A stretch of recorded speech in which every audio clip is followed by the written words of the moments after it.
O debate está de volta, a gente retoma aqui a segunda parte dos comentários do empresário Roberto Cavalcante. Ontem foi sancionada a lei que cria a chamada BR do Mar. Isso é uma lei que o presidente Jair Bolsonaro sancionou, que regulamenta, na verdade, a atividade da cabotagem. E isso é importante para a geração de emprego, para a própria economia. O estado como a Paraíba, que tem um porto como o Porto de Cabedelo, né, que está aí, inclusive, com a promessa de novos investimentos. Essa lei é importantíssima, não é, doutor Roberto? Na verdade eu gostaria até de, como nós penetramos em todos os lares, em todos os níveis de pessoas, de graus de informações diferentes. Cabotagem significa a navegação costeira, o entrelaçamento de portos que permitam que você, numa costa brasileira de 8.000 quilômetros, possamos usar esses portos.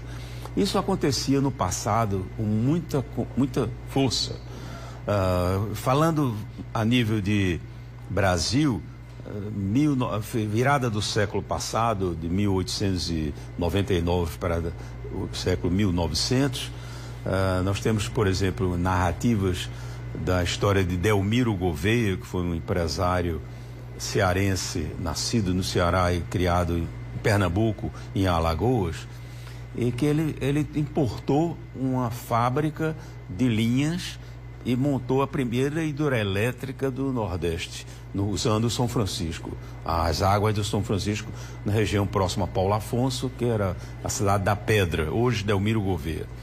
Então, nas narrativas, você veja, ele trouxe da Inglaterra os equipamentos, vieram para o Porto do Recife. O Porto do Recife foi por via costeira para o Porto de Maceió.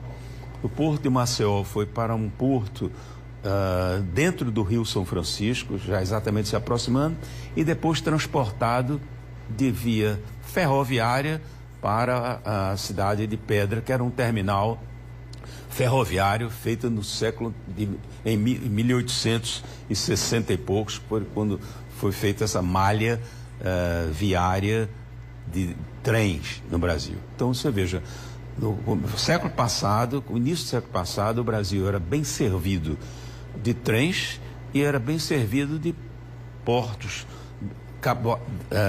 navegação de cabotagem. Eu, menino pequeno, assistia em frente à praia de Boa Viagem barcaças que eram embarcações à vela, sem motor, e que transportavam diversos produtos, diversas mercadorias, inclusive grande parte da transporte de açúcar toda essa região nordeste, que era produtora e tal. A barcaça entrava no Rio Goiânia, entrava em outros rios. A fábrica de Rio Tinto aqui na Paraíba, uma indústria têxtil, também iniciada no início do século passado, ela tinha o rio que passa lá deságua lá próximo a Mamanguape, em Rio Tinto, ela usava embarcações para receber produtos importados da Europa, produtos para fazer tingimentos e tal, eram europeus, então vinham, as próprias linhas vinham de fora e desembarcavam na costa nordestina, na costa brasileira. Então, a viabilidade disso, vamos dizer, para a economia do país é fantástica. Existe uma suposição de que o Brasil fez algum acordo econômico com as montadoras de caminhões para que esses portos e as linhas ferroviárias fossem pouco a pouco desativadas, e assim foi feito. É inconcebível nós não termos um transporte costeiro entre João Pessoa e Recife, entre João Pessoa e Natal. Ficar dependente só de um modal, né? Que é o caminhão. Dependente, então a reativação desse meio de transporte, que é o meio de transporte marítimo, usado no mundo todo. Você chega na Alemanha, no Reno, aquelas barcaças com minério, barcaças com containers. Você assiste o mundo desenvolvido operar com embarcações, com o comércio, vamos dizer, o transporte marítimo. E o transporte marítimo costeiro, que é o chamado de cabotagem, ele tem tudo para ser. O meu medo no Brasil de hoje é nós partirmos para uma guerra contra o Brasil.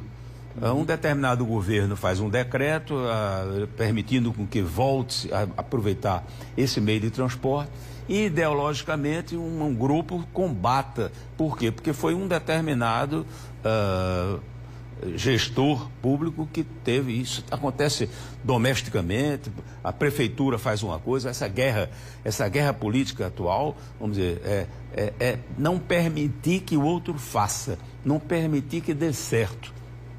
Isso se estende a poder levar a inverdade, a fake news para o mundo. Quer dizer, seu país está fazendo um crime porque está usando agora os portos. Então, o meu aconselhamento, o meu carinhoso apelo é que a classe política, no tocante ao Brasil como um todo, se una, deixe de lado as divergências ideológicas e abrace causas positivas, como é essa causa de reativar na nossa costa brasileira o transporte marítimo de cabotagem.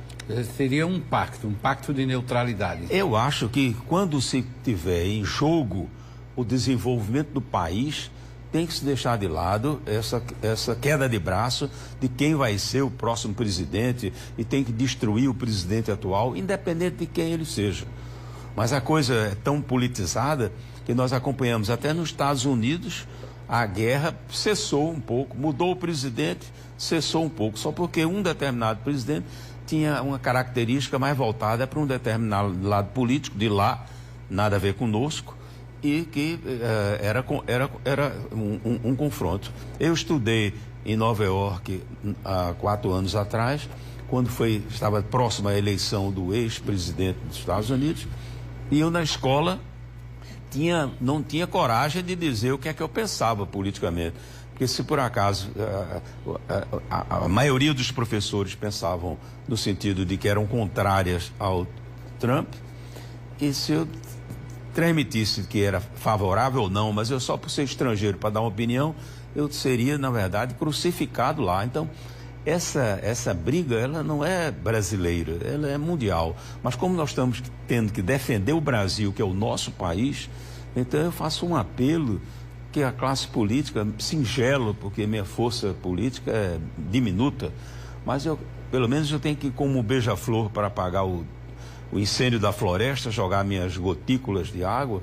Eu tenho que jogar gotículas de pensamento, no sentido de fazer com que o brasileiro que pense patrioticamente, que pense no seu país, ele tem que defender uma ideia como essa, que é reativar esse transporte de cabotagem, aproveitando uma costa fantástica que nós temos de 8.000 quilômetros.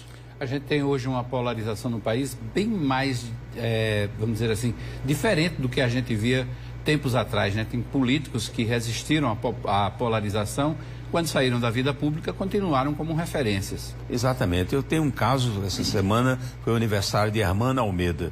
Eu tenho um foco positivo para o ex-prefeito de João Pessoa, Hermano Almeida, e li uma entrevista feita por uma série de jornais, Gonzaga Rodrigues, Martim Moreira Franco e vários outros craques, entrevistando o Hermano. Eles, qual foi a sua grande receita para você ser uma referência como um ex-prefeito? Ele disse: eu não deixei roubar. Então, é emblemático para o momento presente brasileiro de que não deixar roubar é positivo ou negativo, porque determinadas pessoas, vamos dizer, consideram que é talvez uma coisa diminuta, complementar, quando eu acho que, na verdade, como na sua casa, na sua empresa, na sua cidade, no seu estado, no seu país, eu acho que a decência, a moralidade devia ser o primeiro atributo e não um atributo acessório.